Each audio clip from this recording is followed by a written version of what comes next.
Hello friends.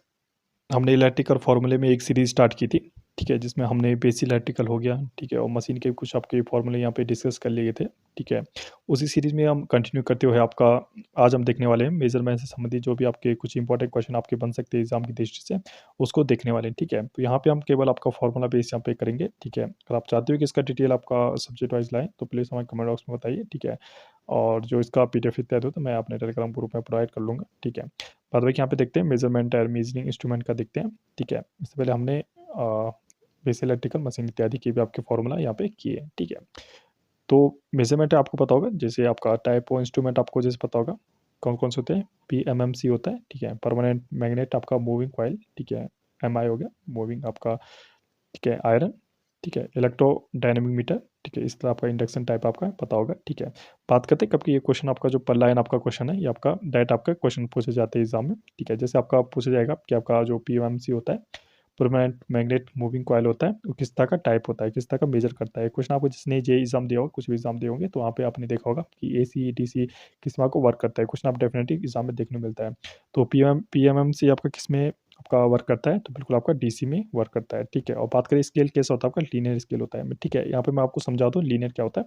देखिए जिसकी unit आपकी जैसे माना कोई स्केल है, ठीक है, यहाँ पे 10 है, ठीक है, यहाँ पे 20 है और यहाँ पे 30 है, ठीक है। इस तरह से आपका लीनियर चल रहा है, ठीक है। 10 का बराबर का आपको गैप है, तो इसको क्या बोलेंगे, इस मीटर को आपका लीनियर स्केल बोलते हैं, ठीक है। बहुत सारा आपने देखा होगा कि यहाँ पे आपका 10 होगा, ठीक है, इसके बाद आपका 200 होगा, ठीक है, इसके बाद 300-400 होगा। इस तरह से आपका लीनियर नहीं होता है, उसके बीच में कोई भी कंफर्म गैप नहीं होता है, उसको क्या बोलते हैं, नॉन लीनियर बोलते हैं, ठीक है। आई होप आपको ये लीनियर और नॉन लीनियर आपका दोनों समझ आ गए होंगे, ठीक है। तो आपका पीएमसी है, ठीक है। तो पीएमसी हमने जान लिया आपका किस तरह का आपका टाइप होता है सप्लाई, तो आपका बिल्कुल आपका डीसी टाइप का आपका सप्लाई होता है, ठीक है। स्केल की बात करें आपको तो लीनियर इसमें स्केल होता है, ठीक है। और एमआई की बात करें, मूविंग आयरन होता है आपका, मूविंग आयरन बोला जाएगा किस तरह की ये सप्लाई आपका वर्क करता है। तो एसी एंड डीसी बोथ पे वर्क करता है, ठीक है। और इसका जो आपका स्केल होता है स्क्वायर होता है और नो लीनियर आपका होता है, ठीक है। बात करें नेक्स्ट थर्ड की, तो इलेक्ट्रोडायनामिक मीटर आपका तो किस में वर्क करता है, आपका एसी एंड डीसी बोथ पे वर्क करता है, ठीक है। जैसे आपका अमीटर हो गया, वोल्ट मीटर हो गया, ठीक है, दोनों आपका किसके अंदर अगर आते हैं, आपके इलेक्ट्रोडायनामिक मीटर के अंतर्गत आते हैं, ठीक है। नॉन लीनियर होता है, लेकिन आपकी जो पावर होती है, पावर आपकी क्या होती है, लीनियर यहाँ पे देखी जाती है, ठीक है। इंडक्शन टाइप की बात करें, इंडक्शन मतलब आपका, ठीक है, कॉयल, ठीक है। कॉयल का मतलब आपका जो एसी पे चल रहा हो, ठीक है। तो जनरली आपका से इंडक्शन जहाँ पे आ जाए वहाँ पे केवल आपका एसी पे वर्क करता है आपका इंडक्शन टाइप, ठीक है। बात करें जो वोल्टेज और करंट होता है वो स्क्वायर हो जाता है, और जो एनर्जी होती है वो बिल्कुल आपकी लीनियर टाइप की होती है। बात करें थर्मोकपल या हॉट वायर की, तो ये बहुत इंपॉर्टेंट क्वेश्चन है, ये भी आपका थोड़ा चकमा देने के लिए एग्जाम के द्वारा पूछा जाता है, ठीक है, ठीक है, ये पूछा जा रहा है, ठीक है। तो एसी एंड डीसी बोथ पे वर्क करता है। थर्मोकपल सुन के आपको बहुत सारा या तो डीसी कर लेते हैं या तो एसी कर लेते हैं, लेकिन ये बोथ पे वर्क करता है आपका, और नॉन लीनियर टाइप का आपका इसके लिए यहाँ पे पाया जाता है, ठीक है। जैसे कि आपका कुछ अन्य यहाँ पे जैसे इलेक्ट्रोस्टैटिक है आपका, तो इलेक्ट्रोस्टैटिक बहुत सारे समझते हैं कि इलेक्ट्रोस्टैटिक आपका केवल जैसे पॉजिटिव नेगेटिव आयन से आपका सिर्फ डीसी, लेकिन नहीं, ये आपका एसी एंड डीसी बोथ पे वर्क करता है, ठीक है। इसका स्क्वायर का और नॉन लीनियर यहाँ पे स्केल होता है। रेक्टिफायर भी एक आपका मीटर है, ठीक है, ये एसी वर्क करता है, और कैसा स्केल होता है आपका, लीनियर स्केल होता है। जैसे कि हम मेजरमेंट में एक इंपॉर्टेंट आपका टॉपिक आता है एरर, ठीक है। तो एरर क्या होता है आपका, जैसे आपने 10 मीटर का कोई आपका इस आपका लेंथ है, ठीक है, लेकिन आपने गलती से उसको 11 मीटर नाप लिया या आपका 9 मीटर नाप लिया, इन दोनों के बीच का जो भी आपका डिफरेंस आता है वही आपका एरर कहलाता है, ठीक है। एरर का यहाँ पे फॉर्मूला देखेंगे, जैसे आपका मेजर वैल्यू एरर क्या होता है आपका, मेजर वैल्यू जैसे आपने कितना कर दिया, ठीक है। जैसे 11 मीटर था आपने 10 कर लिया, ठीक है। और ट्रू वैल्यू इसका केवल था आपका 11 मीटर था, तो कितने का आ गया आपका, -1 का आपका क्या आ गया, एरर आ गया, ठीक है। तो एरर आपका एंटी प्रोपोर्शनल टू क्या होता है आपका, एक्यूरेसी, ठीक है। तो एक्यूरेसी जितनी ज़्यादा आपकी होगी एरर उतना ही आपका कम होता है, ठीक है। आपको सुना होगा एक्यूरेसी आपका बहुत इंपॉर्टेंट, ठीक है। इसके नेक्स्ट आता है आपका एब्सोल्यूट आपका एरर होता है डेल एन, ठीक है, डेल है, ठीक है। तो ये क्या होता है, वही आपका जो हमने ऊपर देखा है कि डेल है क्या होता है आपका, जो मेजर आपका वैल्यू होती है, ठीक है, मेजर वैल्यू। और जो ट्रू वैल्यू क्या होती है आपकी, जिसने उसकी मतलब कंफर्म आपकी लेंथ है, मतलब जैसे 10 मीटर का है तो 10 ही मीटर आपका क्या हो जाएगी, आपका ट्रू वैल्यू हो जाएगी। और मेजर वैल्यू क्या है आपकी, या तो आपने 10 मीटर को 9 मीटर नापा है या आपको 11 मीटर नापा है, वो क्या हो जाए आपकी मेजर वैल्यू आपकी हो जाएगी, ठीक है।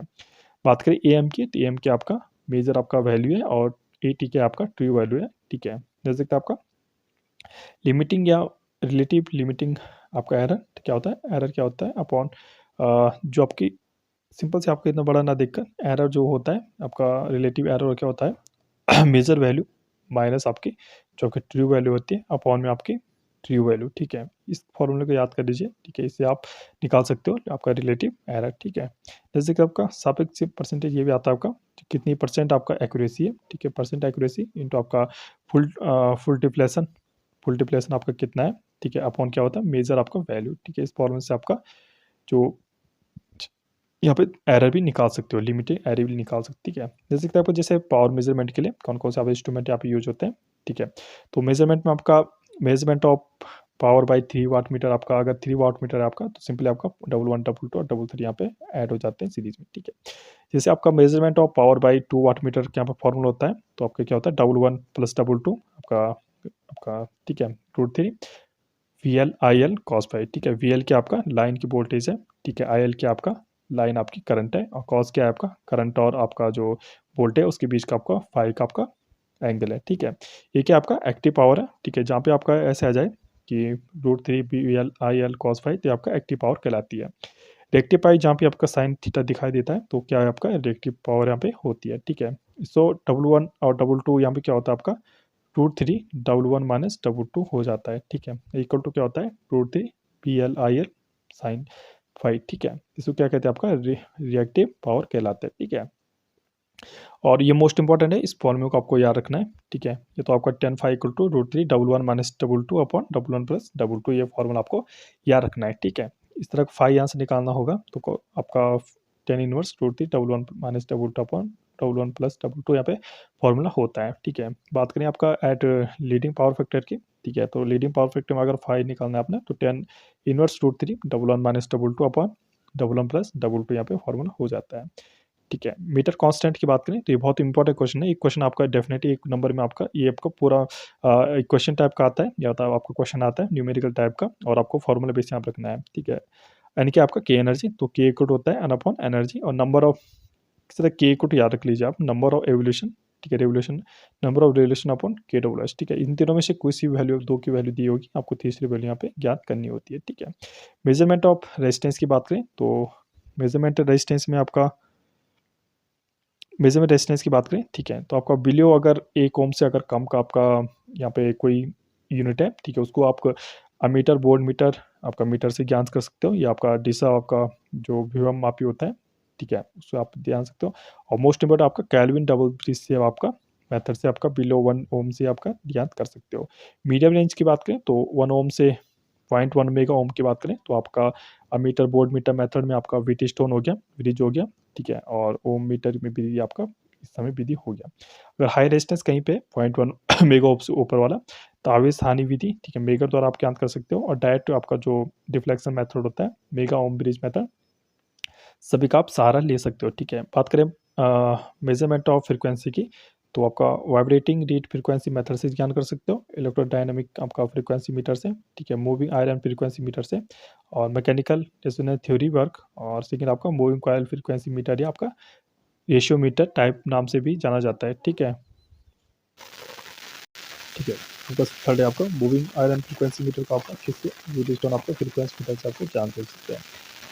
नेक्स्ट है आपका एसी ब्रिज का आता है, ठीक है, तो आपका एसी ब्रिज क्या होता है, ठीक है, आपका जैसे इक्विवेलेंट जो ब्रिज होता है, जैसे आपका इस तरह से आपका कोई ब्रिज है, ठीक है, तो कोई इस तरह से ब्रिज है, ठीक है, यहाँ पे R one R C R two, इस तरह से इन दोनों का इंटू करके आपको इक्वेशन निकलती है। जैसे general equation for bridge balance के लिए क्या होता है जेड वन, जैसे ये है, ठीक है, हम इसको बना दिए, ठीक है, इस तरह से तो आपका ये जेड वन है, ये जेड फोर है, ये जेड टू है, और ये जेड थ्री है। इस तरह से आपका सामने सामने को मल्टीप्लाई करके ये आता है, ठीक है।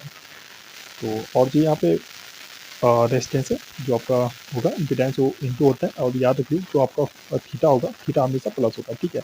आमने देखिए इनमें सब बहुत इंपॉर्टेंट बात है, ठीक है, आपका जो थीटा होता है, थीटा आमने सामने का आपका प्लस होता है, ठीक है, और जो आपका ठीक है, अब और जो आपका रेजिस्टेंस होता है या आपका इम्पीडेंस होता है वो आपका मल्टीप्लाई होता है। मोस्ट इंपॉर्टेंट आपका ध्यान रखने वाली बात है। मेजरमेंट ऑफ इंडक्टेंस की बात करें तो मैक्सवेल इंडक्टेंस आता है, मोस्ट इंपॉर्टेंट क्वेश्चन आपका किसके लिए यूज होता है, मीडियम आपका इंडक्टेंस के लिए यूज होता है, ठीक है। Maxwell inductance capacitance bridge use होता है, ठीक है। ये ब्रिज कब आपका यूज होता है जब आप क्या हो हाई क्यू फैक्टर आपका इंडक्टेंस हो, ठीक है। एंडरसन ब्रिज की बात करते हैं, एंडरसन आपका लो क्यू फैक्टर के लिए आपका यूज होता है, ठीक है। हैवी साइड ब्रिज की बात करें तो म्यूचुअल इंडक्टेंस के लिए आपका क्या होता है, हैवी साइड ब्रिज का यूज होता है, ठीक है। और हैवी साइड कंपाउंड ब्रिज की बात करें तो म्यूचुअल के लिए आपका होता है, और आर्म्स ब्रिज की बात करें आपका इंक्रीमेंटल की आपका यूज होता है इंडक्टेंस में, ठीक है। जैसे आपका मेजरमेंट ऑफ कैपेसिटेंस, ये मोस्ट इंपॉर्टेंट आपके कुछ क्वेश्चन है, ठीक है। डी शॉर्टिंग ब्रिज आपका यूज होता है कैपेसिटेंस के लिए, ठीक है। शेयरिंग ब्रिज आपका यूज होता है कैपेसिटेंस के लिए, और वेन ब्रिज और आरएलसी ब्रिज का आपका कैपेसिटेंस के लिए यूज होता है, ठीक है। ट्रांसड्यूसर की बात करें तो ट्रांसड्यूसर आपका मतलब आपका पैसिव ट्रांसड्यूसर की बात करें तो एनर्जी कंट्रोलिंग प्रिंसिपल वर्क करते हैं। जैसे आपका पैसिव क्या होता है, आपका जो एनर्जी आपका अब्जॉर्व करते हैं, ठीक है। और एक्टिव क्या होते हैं, एनर्जी जो आपका रिलीज करते हैं और उनके भाई आपका कुछ भी एनर्जी सोर्स की आवश्यकता नहीं होती है, ठीक है। ये पीजोमीटर इत्यादि क्या होता है, आपका एक्टिव डिवाइस है। जैसे आपका पैसिव में आपका रेजिस्टेंस आ गया, इंडक्टेंस आ गया, कैपेसिटेंस हो गया, फोटो का कंडक्टिव आ गया, पीजो रेजिस्टिव आ गया, और ट्रांसड्यूसर इत्यादि आपका सब पैसिव के अंतर्गत होता है, ठीक है। एक्टिव की बात करें तो एक्टिव ट्रांसड्यूसर आपका एनर्जी कंजर्वेशन प्रिंसिपल वर्क करते हैं आपका, ठीक है। थर्मोकपल हो गया आपका, ठीक है। हमने बताया था अभी जो पीजो इलेक्ट्रिक हो गया, फोटोवोल्टाइक हो गया आपका, इलेक्ट्रोडायनेमिक हो गया, और इलेक्ट्रोमैग्नेटिक इत्यादि आपका हो गया, ठीक है। फिजिक्स आपका सेम प्रिंट आपका मेजरमेंट आपका, ठीक है। तो आपका पीएमएमसी क्या करता है, आपका मोस्ट इंपॉर्टेंट यहाँ पे मोस्ट इंपॉर्टेंट यहाँ मार्क कर लीजिए, ठीक है। क्वेश्चन आता है जो पीएमएमसी है, परमानेंट मैग्नेट आपका मूविंग कॉइल, आपका कौन सी वैल्यू रीड करता है, एवरेज वैल्यू यहाँ पे रीड करता है, ठीक है। यहाँ स्प्रिंग यहाँ पे लगा होता है, कंट्रोलिंग स्प्रिंग में लगा होता है, ठीक है। और एडी करंट यहाँ पे जनरेट होती है, ठीक है। एमआई की बात करें तो मूविंग आयरन आपका आरएमएस वैल्यू यहाँ पे जो वैल्यू होता है उसको आपका मेजर करता है। स्प्रिंग या ग्रेविटी यहाँ पे कंट्रोलिंग यूज की जाती है, और एक फिक्सिंग क्या होती है, फ्लूटिंग आपका, ठीक है। एक तरह आपका डिफ्लेक्टिंग आपका कंट्रोलिंग, और क्या होता है, क्या यहाँ पे तीन चीज़ें आपको होती है, ठीक है। मीडियम की बात करें तो करंट और वोल्टेज होता है वो आरएमएस होता है। पावर की बात करें तो पावर आपका एवरेज यहाँ पे पावर यहाँ पे मेजर करता है, ठीक है। कंट्रोलिंग आपका स्प्रिंग द्वारा होती है, ठीक है। और कंपर को आपका स्थिर करने के लिए आपका एक फिक्सन का यूज होता है, ठीक है। इंडक्शन टाइप बात करें तो V I F R M S होता है, एनर्जी एवरेज और ब्रेक मैग्नेट यहाँ पे यूज किया जाता है, एडी करंट यहाँ पे यूज यहाँ पे कंपन को रोकने के लिए किया जाता है, ठीक है। थर्मोकपल या हॉट वायर की बात करें तो क्यू आर एम एस आपको वैल्यू रेज करता है, स्प्रिंग यहाँ पे कंट्रोलिंग होती है, एडी करंट यहाँ पे होता है, ठीक है। इलेक्ट्रोस्टैटिक्स की बात करें तो आर एम एस वैल्यू यहाँ पे रीड करता है, स्प्रिंग यहाँ पे आपका कंट्रोलिंग होती है, फ्लूइड यहाँ पे रिटर्न मैकेनिज्म आपको आपका जो कंपन होता है उसको स्थिर करने के लिए। रेक्टिफायर की बात करें तो रेक्टिफायर आपका डिफ्लेक्शन एवरेज वैल्यू पे वर्क करता है, कैलिब्रेशन आरएमएस, और स्प्रिंग यहाँ पे कंट्रोलिंग होती है, एडी करंट यहाँ पे कंपन को रोकने के लिए होता है, ठीक है। ठीक है, आप कुछ इंपॉर्टेंट यहाँ पे, ठीक है। अगर आप चाहते हो कि ये सीरीज स्टार्ट हो तो हमारे चैनल को सब्सक्राइब कीजिए और शेयर कीजिए, ठीक है ना। Thank you.